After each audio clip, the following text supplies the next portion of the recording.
Salut, bienvenue dans une nouvelle vidéo où on va continuer le protocole marche qu'on a déjà commencé depuis plusieurs vidéos.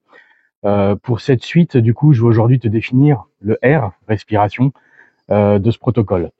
Une fois les gares opposées et les vasses libérées, confère les vidéos précédentes, tu dois maintenant t'assurer par inspection visuelle ou manuelle, avec palpation, si la visibilité elle est mauvaise, s'il y a ou non des plaies ouvertes au thorax. L'objectif, obturer toutes les plaies ouvertes avec des pansements thoraciques et éviter un pneumothorax.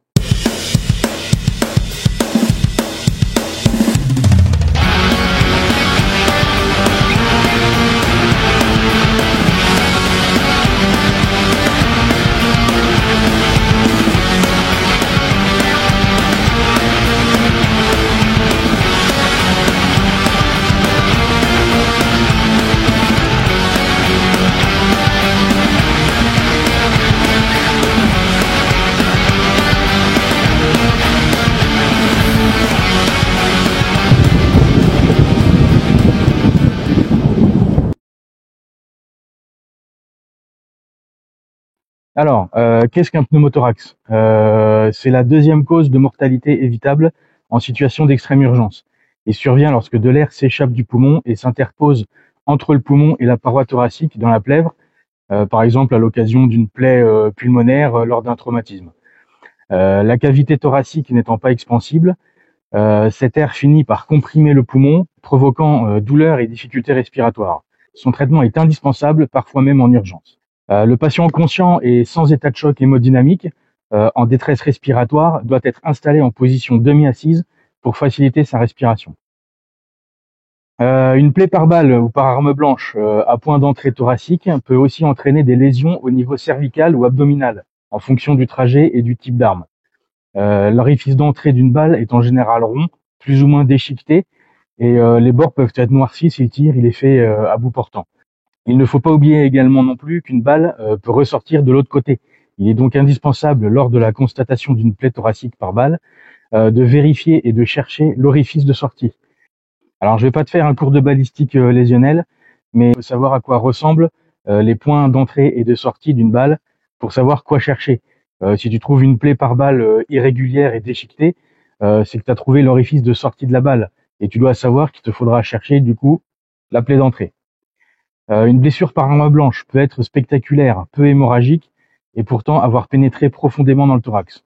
Une plaie thoracique sera toujours considérée comme grave. Parfois, de l'air ou des bulles sanglantes sortent de la plaie à chaque expiration. On parle alors de plaie soufflante. C'est une plaie qui reste béante en permanence et qui, du fait d'une brèche pleurale large, s'accompagne rapidement de signes d'asphyxie. Alors, je reprends la palpation dont je parlais plus haut. Si la visibilité elle est mauvaise et que l'inspection visuelle elle est pas possible, tu dois utiliser tes mains en mode griffe de chat ou en patte d'ours pour inspecter manuellement les quatre côtés de la cage thoracique. L'avant, depuis les clavicules jusqu'aux dernières côtes flottantes du bas, les côtés gauche et droite, depuis les creux de l'aisselle jusqu'aux dernières côtes flottantes, et l'arrière des épaules jusqu'aux dernières côtes flottantes. En utilisant cette méthode des griffes de chat, tu dois parcourir toute la zone jusqu'à ce qu'un doigt s'enfonce dans un trou. Il s'agit d'une plaie ouverte. Dès qu'une plaie ouverte sur la cage thoracique elle est constatée, il faut la couvrir immédiatement avec la main. Donc, tu as bien sûr mis tes gants en nitrile en arrivant sur la victime, bien sûr. L'avant-bras ou en demandant au blessé de le faire, s'il en est dans la capacité. Déballe ensuite un pansement thoracique ventilé et nettoie la plaie à l'aide de la compresse fournie.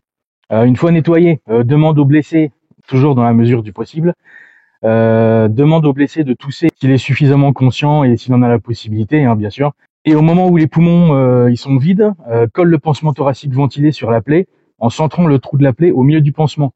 Pour le contrôle de l'efficacité du pansement, celui-ci doit créer une légère dépression lors de l'inspiration. Note si possible l'heure de pause du pansement. Les plaies thoraciques, qu'elles soient soufflantes ou pas, elles doivent être couvertes d'un pansement dit trois côtés ou d'un pansement non hermétique à valve unidirectionnelle type Russell Chest Seal, qui permet à l'air sous pression ou au sang de s'évacuer de la cage thoracique tout en empêchant l'un et l'autre de pénétrer de nouveau dans la plaie. Ce pansement, il est appelé pansement en trois côtés parce que l'un des bords, il est laissé libre ce qui permet à l'air contenu dans les poumons de s'échapper à chaque expiration. Le pansement, il empêche la contamination de la cavité thoracique et l'entrée d'air par le trou. Le pansement, en aucun cas, il doit devenir occlusif. Et là, il y a un risque de pneumothorax suffocant. En cas de plaie thoracique multiple, un seul pansement 3 côtés devra être réalisé sur la plaie située la plus haute. Les autres orifices devront être bouchés de manière hermétique, avec un pansement 4 côtés. Si la victime présente une plaie soufflante sur chaque moitié de thorax, là, faut que tu veilles à mettre les 2 pansements 3 côtés de la même manière, dans l'hypothèse où il faille tourner la victime sur un côté.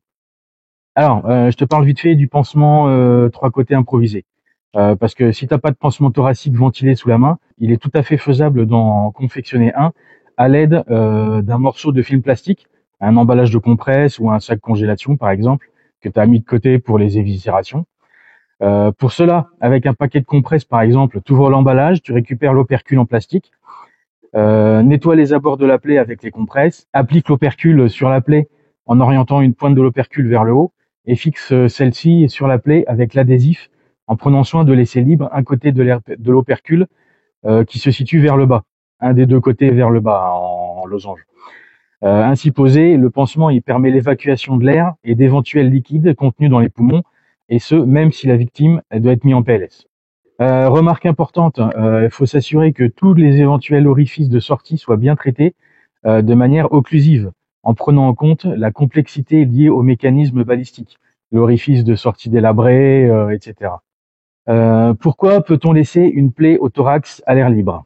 Une plaie thoracique ouverte qui ne saigne pas activement peut être laissée ouverte sans l'application d'un pansement, parce qu'une plaie scellée, elle peut permettre à l'air de s'accumuler dans la poitrine, ce qui peut entraîner un pneumothorax. Alors, je te parle vite fait de 2-3 types de pansements différents.